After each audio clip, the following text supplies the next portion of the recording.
I think that there's something wrong with that F sharp. What do you guys think?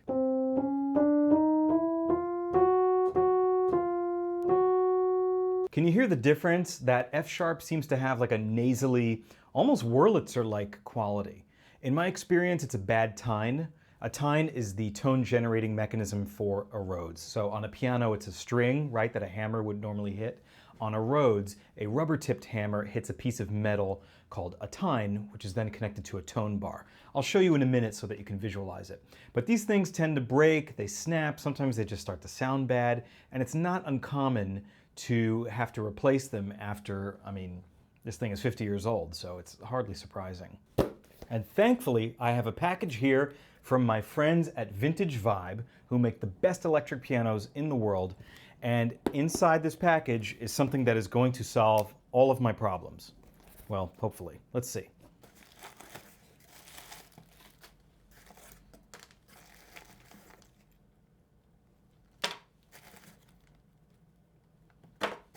So this is what a tine looks like. It's a very simple, the hammer hits this thing, that's it. So right now it kind of sounds like an F because you actually have to slide this little tiny spring. I guess it's a spring. Yeah, you slide it on and you use this to adjust the pitch because it shortens the length of the tine.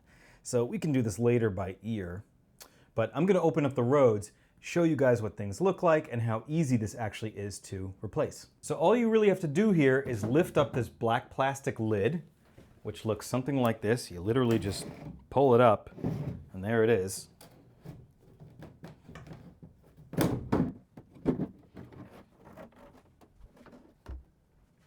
And behold, the guts of a Rhodes piano. This one's in really nice shape.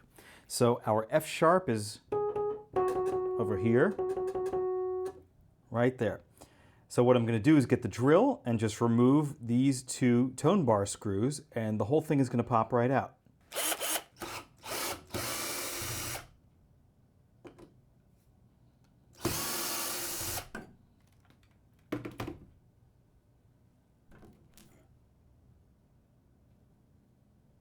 So here you can really see what the tone generator assembly for a Rhodes looks like.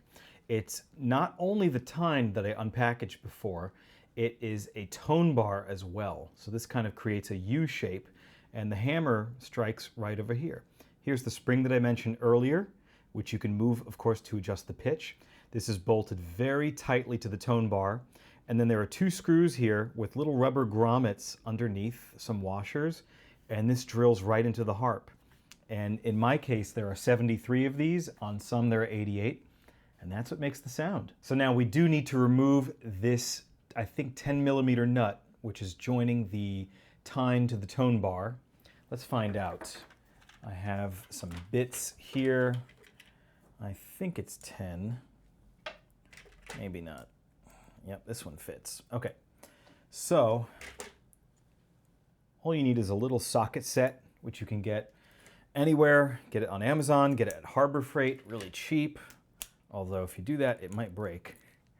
And we're just going to unbolt this, and there it goes. So the nut comes right out.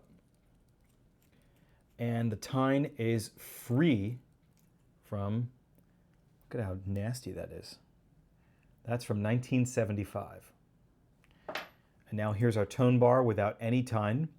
So I'm going to take the new one, nice and shiny, and attach it with the same bolt.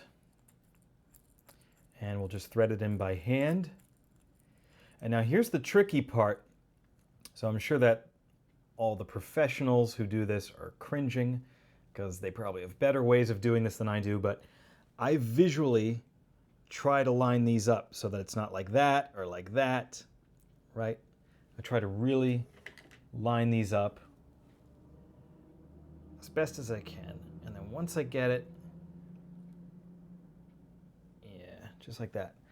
Sometimes this takes a few attempts because as you tighten the bolt, the tine will move and get out of alignment. So sometimes you have to do this a few times. Okay, let's see. Yeah, see, I knocked it out of whack. So you almost have to position it a little bit askew, and then tighten it. Well, that's pretty good. What do you guys think of that? That's pretty damn good. Okay, let's pop it in. Also, I should mention that when I removed this tine and tone bar assembly, the two springs, which reside right here in these screws, remained. They stayed stuck here, but normally these will pop out. You might lose them, so just keep track of that. And what I'm going to do is just kind of position this in by hand and just start these off by hand a little bit, just so they're in. Okay, and we're going to very gently start them like that. Do one at a time. So now for the not so fun part. Now that we got our tine installed, we have to tune that note. So there is a tuning tool that you can get, which kind of looks like a flathead screwdriver like this with a bit of an indent, and that indent is meant to get the flathead to fit over the skinny tine. But to tell you the truth, I just use a little flathead like this and I carefully move the spring and I've had no issues. So here's what we're gonna do. I'm gonna position this. I only have one hand, so I'm gonna do the best that I can. But there's our note, see it? And you can see the little spring right there. And all you have to do is kind of get the screwdriver right on the spring and you just nudge it towards you to make the note a little bit sharper. See, I just pushed it a bit, so listen. Hear how sharp it is now? So I'm gonna play another F sharp so you can hear. It's pretty bad, right? So now, of course, I'm doing this one-handed. I'm going to push it a little bit towards the wall, towards the pickup like that. And we'll check again. And it's basically perfect. Wow, that was lucky. Now, of course, this is not how you would want to tune a piano and a Rhodes as well. They're best stretch tuned, which means that the lower notes are slightly flat, the upper notes are sharp. The curve kind of goes like this. You can look at a chart, maybe I'll post one here.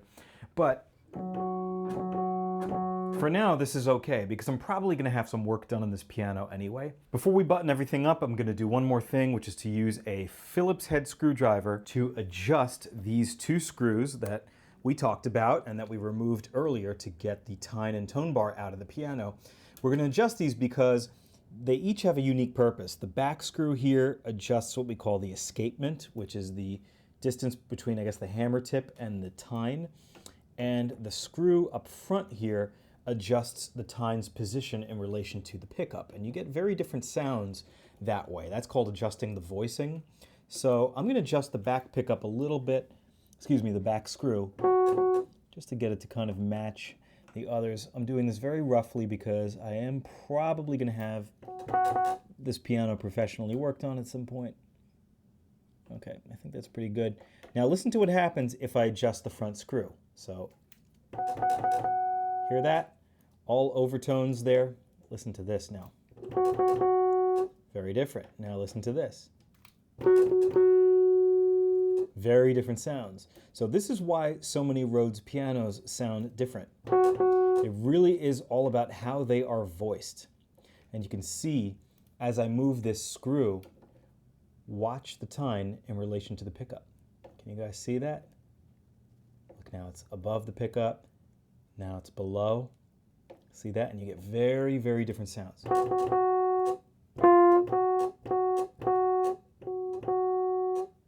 And that harsh noise that you hear when I'm letting go of the note is the way the damper is interacting with the tine. So we can solve that just by bending that little damper arm a little bit.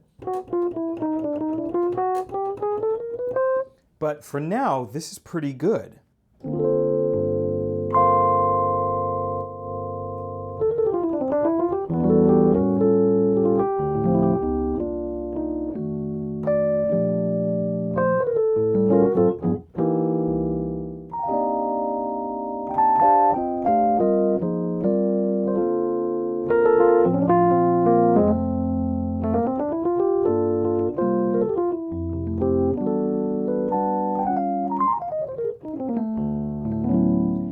guys, that's it for this video. I hope it was helpful. I'm obviously not a Rhodes tech, but I am a DIY guy who likes to jump into this kind of stuff. So if you're feeling adventurous, this is a project that you guys should try because it's relatively easy, as you can see. Give me a thumbs up if you like this video. Don't forget to subscribe, and I'll see you guys in the next one.